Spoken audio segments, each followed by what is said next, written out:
Hello and welcome to the class. My name is Jo.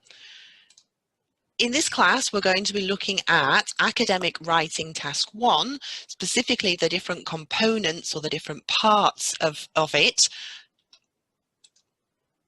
If you have any questions after the class, remember that what you can do is you can click on this chat icon right at the top of your page, and this will allow you to send us a message with any questions that you have.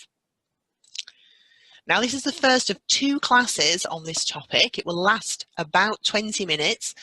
First, we're going to look at the structure of a Task 1 report, and then we're going to look at paraphrasing the question to make an introduction. So by the end of the class, you should be feeling more confident with how to approach the academic writing Task 1. During the class, there will be some questions for you to answer, and these will appear below this video on your screen. I'll tell you when you need to answer them, and I'll give you 10 to 15 seconds to do so. Okay, let's get started. So, academic writing task 1. What is task 1? In task 1, you need to write a report based on an image or a graphic that you were given, and you need to write at least 150 words about it.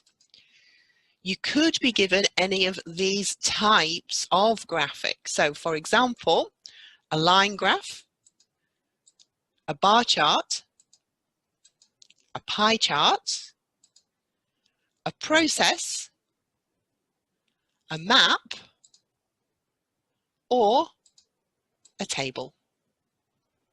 So any of these types of graphics that we've just seen on the screen, these could be the ones that you get in your IELTS test.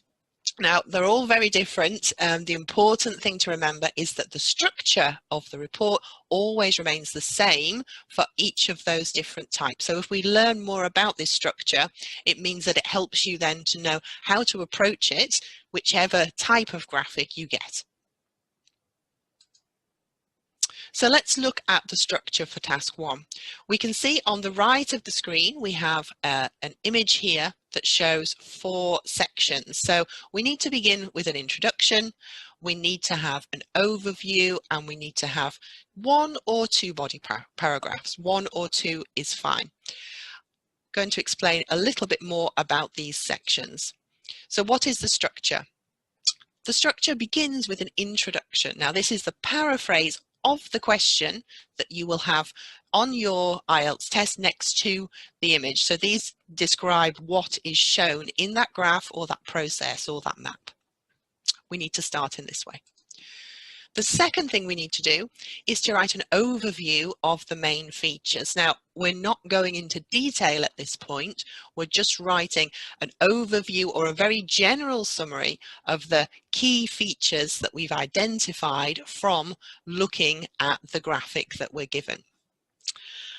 The key features that we identify here then inform our body paragraphs, and this is where we can pull the data and the numbers and the percentages from the information that we're given to write the rest of our report.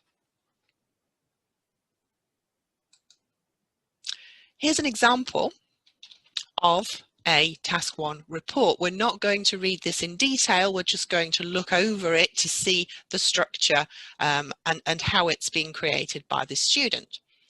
So if we look at the first paragraph, we can see that the student has taken the question, they've paraphrased it, we're going to look more at this in a few minutes, and they've just told us very briefly here what exactly the graphic shows. The next stage, the next paragraph, we see begins with the word overall. So this is the overview.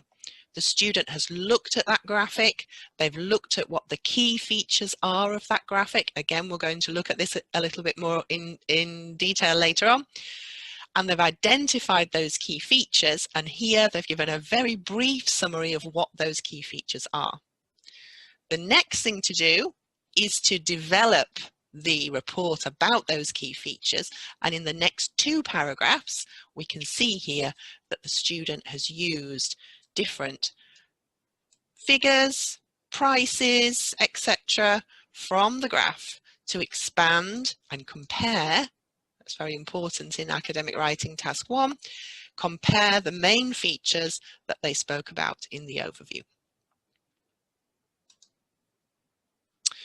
So, as we said, when we write the introduction, it's very important that we paraphrase the question that we have on the IELTS test. Now, we need to look at what paraphrasing is and how we go about doing it. So there are 2 ways we can do this. We can do this by using synonyms or by using word families. So what is a synonym? A synonym is a word that has the same meaning as another word. So we can use it as an alternative to replace that other word in a sentence. This is an important skill. The examiner wants to see that you can be flexible with language, that you have a good level of language, and you can take whatever the words are given to you on your test paper and you can transform them into your own words. We're going to look at some examples of this. Now, on the left of the screen, in the purple bubbles, we can see some words related to an academic writing task 1. And on the right, we can see some synonyms for these words in the green bubbles. Some of these are very easy to identify. For example, from 2016 to 2020, we can just change this slightly between 2016 and 2020. Okay, it's not necessary to paraphrase every single word that we have in the question, but we do have to look at pulling out the important words and those key words and making sure that we can try to write it in a slightly different way. So now you're going to have a go. If you look at the first question below this video on your screen, you will see the word chart.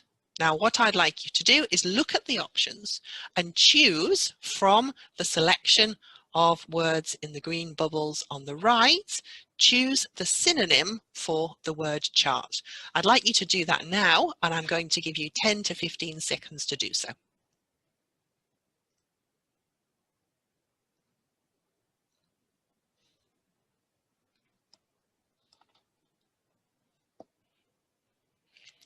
Okay, so hopefully you chose the word graph. We can say a chart, we can say a graph. They are synonyms of each other.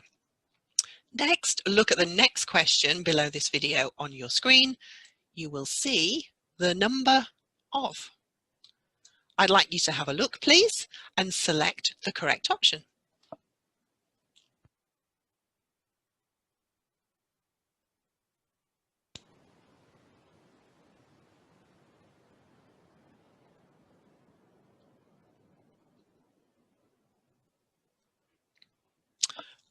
So hopefully you chose the word how many. So both of these talk about quantities, and depending on the context of the sentence, we can use them as synonyms to write the same thing in a different way.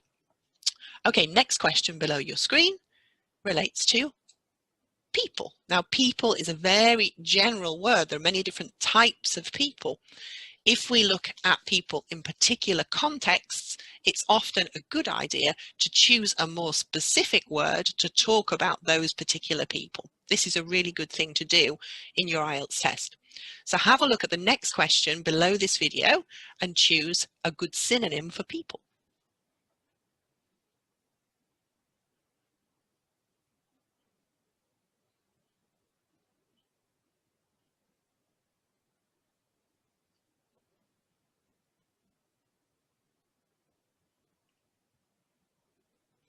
Okay, hopefully you chose the word citizens. Now, citizens are people who live in a particular area, the citizens of a city or a country, for example. So this can be a more specific word than just using the very general word people. That's a good thing to do. Next question below your screen, cities. Please have a look at the next question and choose the correct synonym.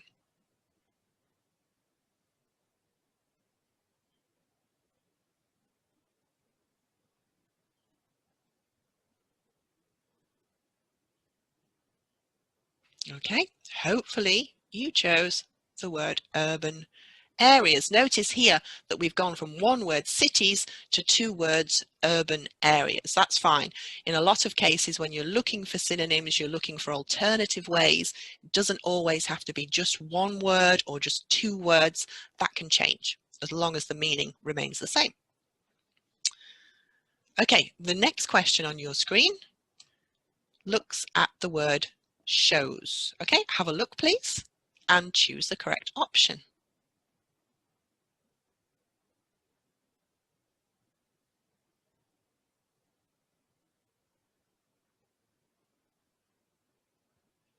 Okay, this was a very easy one because we only have one option left, which is illustrates. Now, often when we get the graphic or the map in IELTS Academic Writing Task 1, it will say the graph shows, and we need to be able to use a different word in its place. So the graph shows or illustrates or provides information about.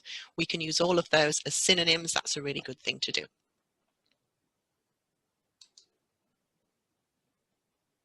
Okay, so what is a word family? A word family is a group of words that are related, just as we're related to people in our families, but their word type or class is different. By word type or class, we mean, for example, an adjective, a verb, a noun, or an adverb. The words have something in common. They come from the same root or the same stem, but we change usually the endings or the suffix of the word, sometimes the prefix at the beginning of the word, to change the word class. We're going to look at some examples. So on screen, we can see in the center the verb live. Now the verb live has many members in its family, many words that are similar to it, but they have a different word type or a different word class. We're going to be looking for 3 different adjectives related to live and 1 noun. Now, if you look at the next question below this video on your screen, you will see that there are several options, and I'd like you to choose the 4 correct options from lovely, livingness, life, livelihood, alive, livid, lively, or living. I'm going to give you 10 to 15 seconds to do that.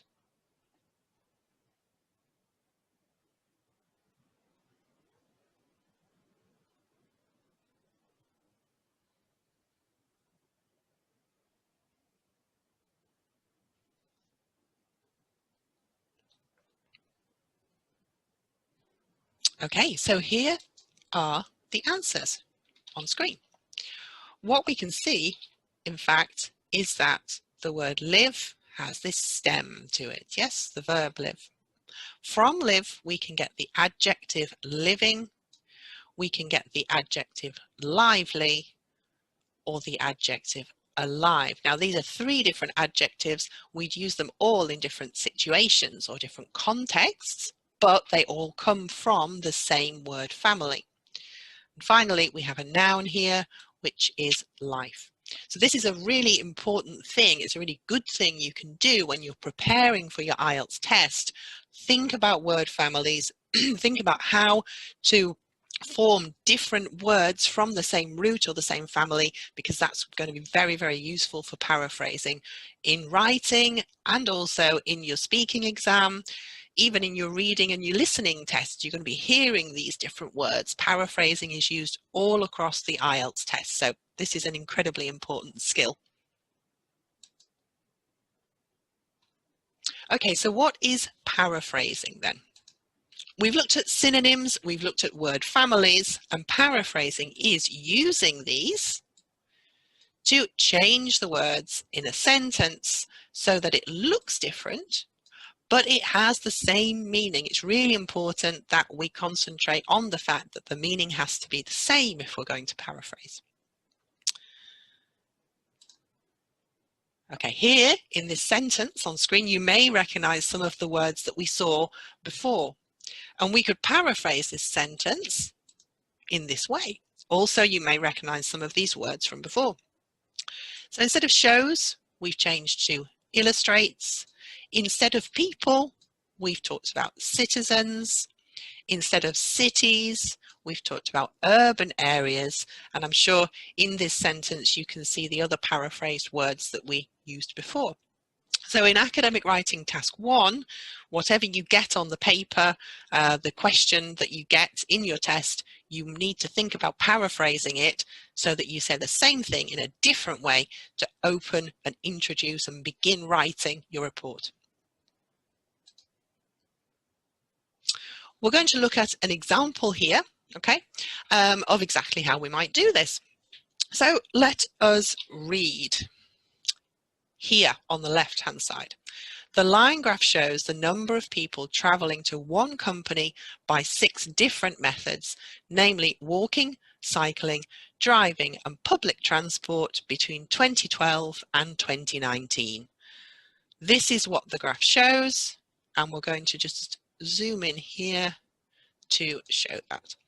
So at the bottom we can see walking, cycling, driving, and then we have public transport, bus, train and underground.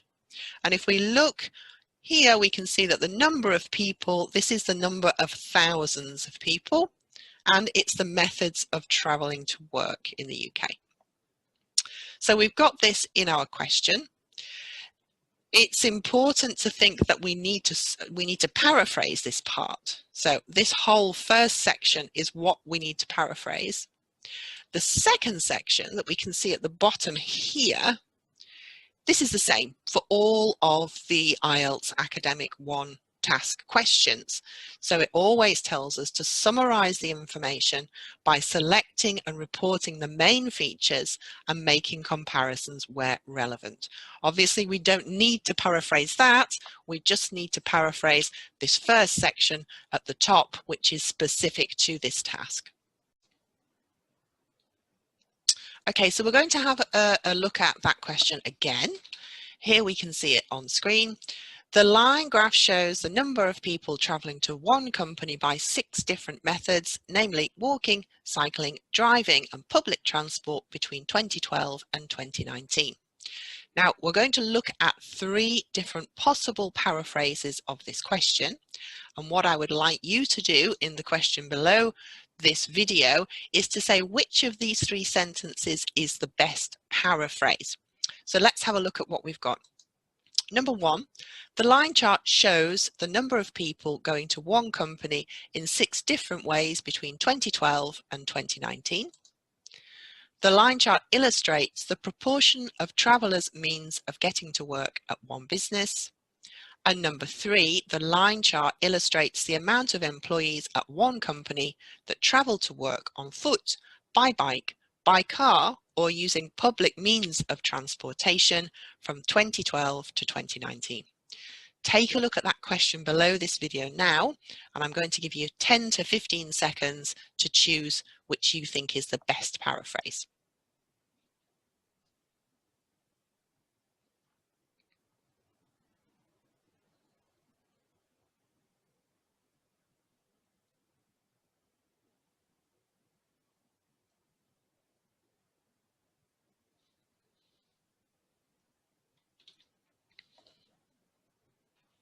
Okay, so the best paraphrase here is number 3. Now this part talks, this section, number 3, talks about all the different parts of the question that we can see. So it talks about the chart or the graph that we see above. It talks, we've got a synonym here for shows, illustrates. It talks about the employees at one company, which we can see here. And we can see the different means of transportation, and we can see the year involved. So all of this information we can see also in the original sentence, but now it's paraphrased. Number 1 that we saw before is not really a very good paraphrase. It talks about the number of people going to one company. It doesn't paraphrase the verb. It doesn't tell us anything about those means of transportation. It doesn't tell us anything about the type, so it doesn't fully paraphrase the question. The second is similar. It doesn't tell us the years example number 2, we don't see anywhere that it's 2012 to 2019, and it doesn't tell us either about the 6 different ways that those employees do so.